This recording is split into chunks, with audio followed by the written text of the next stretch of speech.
Hey guys, how's it going? It is Kire here with another Infinite Magicraid video, and in today's video, because of the new content here, we already have Faction Abyss, and we now have Master Mode for Campaign. It is very important to build out multiple factions of characters. We're going to need to be able to figure out the best heroes of each faction to be able to push this content. So I figured this would be a good time to break down all the best heroes of each faction, but how I'm going to do it is I'm going to break down the key heroes I think are going to be absolutely necessary, and then the heroes that would fill in. Ideally, there would be a decent amount of epics in here too, because we have to build out a ton of heroes, which is going to make us not have enough books, but I'll try to do my best for a lot of these things, especially with my experience in pushing harder versions of Faction Abyss. A lot of these are going to be almost impossible, is my guess, based on the faction. So they're going to need to either massively nerf this, or you're going to need to have a massive investment into these other characters to even have a shot at doing this, because right now, to give you an idea, this is what I got for Short Harbor Guards, and I'm still struggling. So I think with the experience of being able to push this harder stuff, I have a good idea and how difficult this is going to be, and also what you can expect going forward, even if you do get all 5 of those heroes. So before we get into the content here, I do got to shout out today's sponsor, which is Aptoid. Okay, so the reason why I partnered with Aptoid as a sponsor on this channel is because if you're going to spend money on these games, why not save money? So there's a couple of hoops you got to jump through before you can get it, but it just gets you a percentage off if you're willing to spend money on these games. So how you do it, link will be down in the description down below, down there, and you need to download the AppCoins wallet. This is something that could only be done on either an Android device or an Android emulator. And once you download it, be sure to go to the app, hit the cogwheel, and hit promo code. Then put Kire Mobile 5, one word, all capitals, to save an additional 5% off. Then it's as simple as just going to the game. If you want to buy something, you will see the discount. So thank you, Aptoid, for sponsoring this video. And now let's get back to the content. Okay, so the overarching thing that I'm looking for when it comes to these heroes for a particular faction is ideally they would have all of these things. You want a massive shield character, basically what Catherine's doing. She has Consolidation 2, and she has a massive shield. But other things that I think are super impactful are attack down 2, speed up, and speed down. I would say probably in the order. You got the big shield, you want the speed down, and you want the attack down. And then speed up is great, defense up is great, HP, the increasing of max HP is great, stuff like that. Ideally, all of these will be on a 3-turn cooldown because, for example, in Faction Abyss, you have to worry about the enemy. Like this guy, this is when it actually starts to get really difficult, when it's this boss here, and all the moves are on a 3-turn cooldown. So you could do this in 2 different ways. You can either just have it straight up on a 3-turn cooldown, or what you can do is go fast enough to where you're actually lapping the boss, so your 4-turn cooldown becomes a 3-turn cooldown. So those are going to be the big things that I look for when it comes to these heroes. So now let's go through the faction, and some factions are just missing key things that I think is going to be incredibly difficult to push through this in Master Campaign and or Faction Abyss without them. Me and Veilshot did a video that I can link up here that there's a lot of these factions when we rated them that for Faction Abyss, we don't think it's possible. And even on the factions that are possible, it's still very difficult, and it's not like we're beating them, beating those factions or finishing them. It's just like these are the ones we think we can get as far as possible, and hypothetically in the future these are going to be possible with enough resources. Like we're talking like full legend auras and all that crazy stuff. So let's talk about Dragon Tribe here, and I got all these kind of written down, so on the ones that I would look towards as the main pillars of your team here. And fortunately for Dragon Tribe, they have some of the best heroes in the game, so this is going to be one of those easier factions. If you're going to focus on one first, I'd recommend focusing on this faction. Maybe Sword Harbor Guards you can argue is another one I'd focus on first, because Catherine's in there and she's just alone good enough to really do that. But main thing you're getting here is you're getting the speed up and speed down depending on the exclusive level of your Nicholas. Also, if you have exclusive level 3 version of Nicholas, you just have the best character in the game. Very good. Even exclusive 0 is still very good, because you get the combination of the shield on a 3-turn cooldown. And then he also increases speed, and he has on his ultimate here a speed down, so and plus freeze. So very good hero here. And then Paladin, another hero that we were all getting if you were playing at this time, removes buffs, has defense up and tenacity up, also has a max HP increase, has stealth for everyone, and then also has the ability to resist debuffs for you and your team. So both of those characters are some of the pillars for this and make me believe that it's actually possible to push through. Then to top it all off, you have the best HP burner, AoE HP burner in Hazonia here. So you have some of the 3 best characters, not just for this faction, but just any faction in general. And then to round them out, there's a couple good epics that you can use. You can use Slavon here, or Slavon phone, and then, or you can use Whim. Two great heroes for this. You can double up on the shields. I like doing that, especially on Tower Mark 29. I have two shielders. I think having Catherine plus Whim is really good. So if you don't feel like you're overdoing it here by having a shielder in Nicholas plus a defense up, plus a tenacity up, plus another shielder in Whim, I think that's really good there. And you could even go Joseph, attack down 2, but on a very low chance. So even with a ton of effect hit, probably you're only going to get up to like a 70 or an 80%er. So I think this is one of the best factions. Ton of heroes options. I didn't even mention Melia, one of the best HP burners, single target. Didn't even mention Nasil, who would be great. Hoff is also really good. So you can't go wrong here. Even Greta is probably really good too. So ton of options there. So then now we go Sword Harbor Guards. This is the one I have the most experience with. The big issue for Sword Harbor Guards, in my opinion, is they don't have an attack down and then they don't have a speed down. Those are their big issues. And I believe they don't even have a speed up as well. So yes, they have Catherine, but they are missing quite a bit of really impactful things to make this stuff easy. So that is what you're really taking that damage full force. Yes, you can have consolidation too for Catherine, but that's it when it comes to damage mitigation besides the shields. And then other heroes, Ben Austin, I think really starts to shine in this type of content when you get him to E3, because you could just keep spamming the attack in from everyone, which is going to give you as either more just direct damage if you bring in your Zia or a Bari, him being able to proc his own burn, for example. Sigmund is going to be able to apply more HP burns, stuff like that. But before that, he's only calling in one person. He is reducing the cooldowns with the A2, but that's really what he's bringing to the table. But once he hits his E3, that's when he really starts to bring a ton, in my opinion. I think this guy's going to be a fantastic damage dealer, but I don't think he's super core to any of this. I think he'll just be a really good damage dealer. It's going to be a very long time until we can finally get him. I think Luz is going to be a really good damage dealer as well, but the main important roles, in my opinion, that this faction needs is Catherine. It's just Catherine, but ideally they would have some kind of speed up or speed down or attack down, but they don't really have that. They have this crit rate reduction here, and then this character is pretty nice for the effect hit, make that a little easier. I like bringing him, but for the most part, don't really have any other options for survivability besides Catherine and just be able to zerk them down with Ben Austin plus Sigmund plus Zia, Bari. But the main characters of this are going to be Catherine. And then I think Melina is good, but needs at least exclusive 1 and a ton of stats. There's an absolute ton of stats to really be relevant, in my opinion, because she's doing damage based off, or healing based off her damage, and she needs a ton of stats to be able to really be relevant here, in my opinion. But potentially could be a good off tank to Catherine. And then now let's go to the next faction here. I don't want to make this like a 40-minute video, so I'm just kind of running through. We have Sunset Sages, and I think some of the core members of this team are going to be, yes, Nita is a fantastic damage dealer, and she's really good and totally worth building. I've been hearing very good things about her when it comes to her, how much damage she's actually doing. But when it comes to core members, I think, especially if you have Walter, I think that's going to be your two major damage dealing characters for this. But the two core members, in my opinion, are going to be Elbic for his shield, and he just got buffed. So 35% on a, and he can have stacking HP. So this is basically, you can get this up by the time you get to the boss, like to a 60% shield or something like that, like the equivalent, because he has so much more HP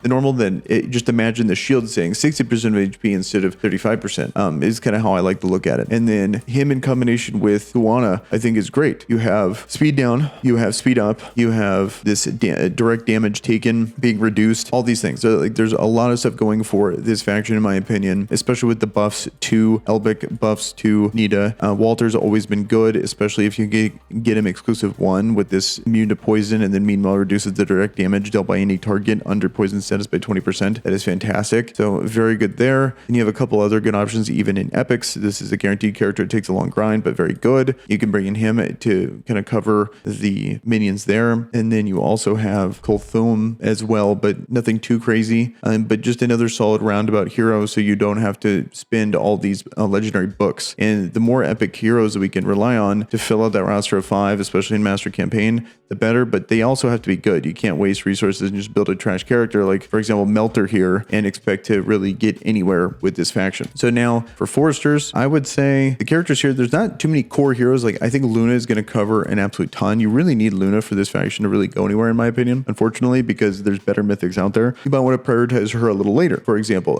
because there's so many other good mythics, and I'll have to do a video breaking down the ordering of the mythics nowadays with all the buffs, but I think she would be like 4 or 5 nowadays. And then you have healing here with Gru.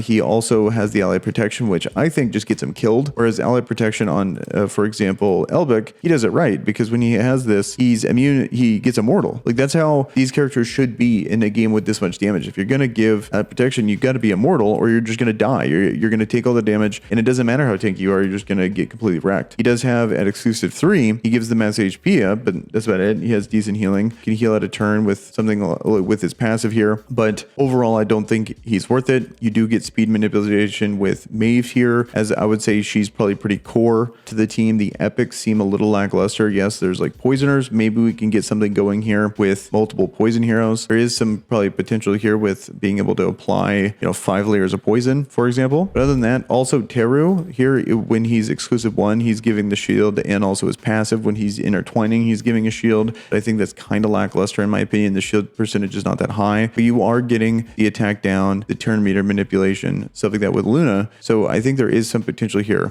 for this faction. And then next, let's talk about Doom Legion. All right, so for Doom Legion, I feel like there's a couple of heroes that are going to be pretty essential if you even have any hope to survive. I'd say, fortunately, one of them is going to be Liz. For the shield, you get the dot protection, and then you also have this little heal here, but mainly it's just going to be the ult. One thing about it though is that, yes, the shield's big, 40%, but it's on a 4-turn cooldown, so you really want her to be super fast to try to get that on a 3-turn cooldown in correspondence to the boss. And also, I think the buffed version of Elate here is going to be really good, because we have the increases always max HP by 50% for 2 turns on a 3-turn cooldown, and inflicts res debuff for 1 turn on them. I think that's fantastic, and she might even do decent damage too, based on how everything scales with HP. She boosts her own HP and then does damage based off that, so very good. She has the damage reflect, which I don't think is going to do that much damage, but it's there. And then we also have the reduce effect hit, which maybe could be useful. So I think she's going to be really good, and those are going to be the 2 characters that are really going to help you survive. But one thing they do not have an issue with is damage. They have a ton of heroes potentially. A lot of people have Akhman, a lot of people have Lucifer. I really like Focus. This is another character that's going to reset the cooldowns, but also could be a potential big deal as this immortal on a 3-turn cooldown. So a lot of good options here for Doom Legion in my opinion.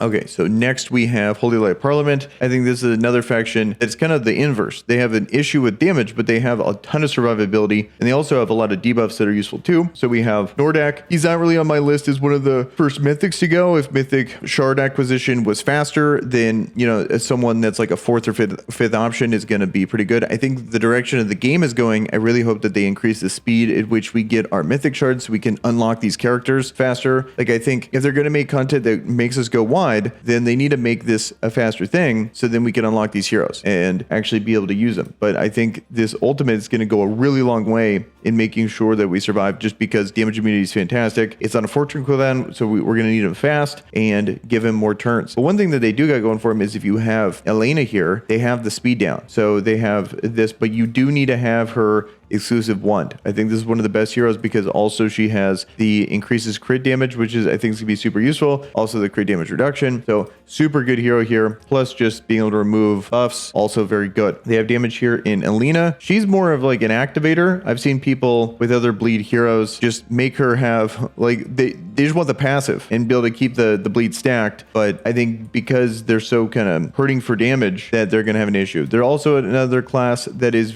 has very good epics. We have Anton, which is probably going to be the best at keeping you alive. 40% shield, 4-turn cooldown, also gives consolidation 1. So really good hero there. That's probably going to be one of the top tier epics worth building. Maya is also a character that's worth going for. I haven't looked too far into Isabel if she actually brings damage, but it's another option. Igor here, I think he's just going to get 1 shot. I think he's too squishy for this, even though he does okay damage. Nothing too crazy. Just kind of unfortunate there. They do have a reviver in Fiona. I think this is a great hero for something like this. And let me actually get back there. But overall, I would say they have the damage immunity, they have buff spread, they have okay damage. I'm very disappointed in Olga. I built her out. I'll have a video about her soon, just kind of showing how she works. But you can't use auto attacks with the damage proactively on her passive. So that is an issue and makes it very difficult to get her going, in my opinion. But they do have good survivability and okay damage, so it could be okay. Or you could end up surviving long enough. I think they actually are sustainable. Like if you get a cheese going with Nordak, I feel feel like you can survive the hard-hitting move, especially in Faction Abyss. They at least don't have scaling damage, where the more turns that happen, like in dungeons, where even if you're surviving, you're on a damage clock. The only issue now would be in the new campaign, beating it within the time frame,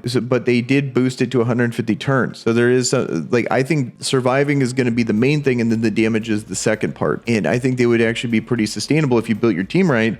Every time they do their hardest hitting move, you have the damage immunity. Could be a real thing, especially with the speed down. It's a real thing if you have that combination, but you're going to need to be able to pull those heroes. Next, we have the Forgotten. I think I don't see them being able to do it. I just don't think they have enough going for it because we don't really have a direct shielder / consolidation character. Yes, we have Tuck giving the increased health, but it's just not enough. 25% in my opinion on a 4-turn. It's infinitely worse than the new L8, for example. And even them, they have Liz to kind of come over the top with a shield too and be able to heal. Just not enough. Also, when it comes to the new campaign, yes, you could cheese with Holocaster on the first one, but that's going to sacrifice any 3-star ability, so you're going to want to build him out if you're going to be using Holocaster. And I think he really starts to hit his stride when it's worth actually doing that at E2. So he's not just a cheese character, he's still very good at E2 and E3, but way more of an investment. And I think this is going to be one of the harder classes until they get a good shield character. Yes, they do have an attack down 2 with May. They have a speed. I think Grimandi can actually be pretty good potentially for this because of his passive with the immune to speed down. That doesn't really matter, but when he takes damage, he has a 70% chance to reduce the attacker's speed by 20% for 2 turns. And if he already has the speed down, it goes to 40%. So I think that's pretty good. I just think the character that would need to exist doesn't exist yet. There's also Zyra. You got the attack down, and then consistent debuffs. But when you get to the boss, you're going to have an issue, in my opinion, especially in Faction Abyss. Okay, so now we have Eternal Sect. I do think this is one of the better ones, but still not there yet. I think a really key character is going to be Mammoth because he has the attack down 2 on an auto attack at a good chance. So that he's really good for this, in my opinion. We have the AoE damage in Quinlan. Not too great on the bosses. I would say Tapped is pretty good. Epic-wise, pretty lacking, in my opinion. You got a Sindo here. You got the turn meter manipulation. You got the silence to get through the waves. But that's about it, in my opinion there. I think they're going to struggle on the boss. Yes, we have Agatha, but I don't think she's going to be enough. I think she'll obviously be a great piece for this. I think they're missing a character, in my opinion. Madlena needs to get buffed before we can even really consider her. I think she's next up for a buff here soon, but I would say this is going to be one of the harder classes or harder factions to be able to push through these campaigns / Faction Abyss, even if you do have the heroes. And then Amos Brotherhood here, they have a couple key characters here that I think are worth investing into. If you have Timmy, I think Timmy's great, especially for the boss, because you have Laser Jet, attacks a single enemy, then randomly attacks enemies 5 times, each attack dealing 70% attack damage. This skill also reduces the target's turn meter by 7% if the target's HP is above 50%. In addition, each attack has a 20% chance or a 32% chance to reduce their attack by 40% or crit rate by 50% for 2 turns. So I think that's really good. And then at exclusive 2, reduces the turn meter by 15%, and this effect is no longer restrained by target's remaining HP. And another one, Fritz just got buffed, and I believe Timmy has a buff on the way. But Fritz here, he got changed. He has this move, defense damage to all enemies with a 40% or a 70% chance when booked to reduce the attack by 40% for 2 turns and a 70% chance to reduce their crit damage. So this is super good, and I would say pretty necessary to be able to actually progress through, because they don't really have a traditional shielder like a Catherine or anything close to that in any of these characters besides Dustin. I would say Dustin's kind of there, but he is kind of lacking in my opinion. He is good, but he would be he's like a whim for something like this where he kind of fills in. You want to have another character like this because 40% shield is good, but you want to have at least something else going for it. I think you need the attack down 2. You have a Grenade here that can actually revive, so there is some potential there. You have the attack up with that. Oh, your new character here. This one you really want in my opinion, because you have the shield, and then based on shield by 30% of her max HP for 2 turns, this effect increases to 45%. So yeah, she's going to be massive for this, and the consolidation too. So she's going to be a really big deal. If you have her, I think she's going to go a long way. I misspoke about them not having it. I forgot about this character. And also, buffed version of Luke is going to bring the damage for sure. So if you have an investment in this faction, I think you can go a long way. If you have Fritz, you have Inna, and then you have Lucia, I think you're going to do well. I would say Timmy is going to be okay. Definitely not as good as Fritz, in my opinion, for what that role does. Bernie would be an option. I think Terror is pretty good. Dustin's a good filler there. If you have a Hardak, I would say Hardak's a really good value epic to go for, especially to get far Infection Abyss without too much investment. But unfortunately for this, you're going to need to build at least 4 characters. Then we have Wizard's Eye. I think this is a great faction. You really want Alec. I think he's going to be mandatory because they don't really have anyone else that can heal/shield good enough. I like Visley. I think this is one of the best epics. You got the AoE attack down. You got the speed. You got the effect res down. I think this is a great character. I use her a ton in a ton of content. We're guaranteed to get Anna. I think she's good. Unfortunately, there's really no burn characters that we can activate with her for this. Space is fantastic. Slaville's great. Nidroll's going to be a really good damage dealer, but I really think the main character we're going to need is Alec. And then with the buffs to Hell 9000, maybe we'll look back on this and be like, oh, of course we need him. But I would say those are going to be the mandatory heroes for this. Also, they're probably going to buff Melchio, if I had to guess. So maybe he's going to be even better for something like this. But those are going to be the heroes that I'm going to want to look out for as the main heroes if you want to push forward through this. Because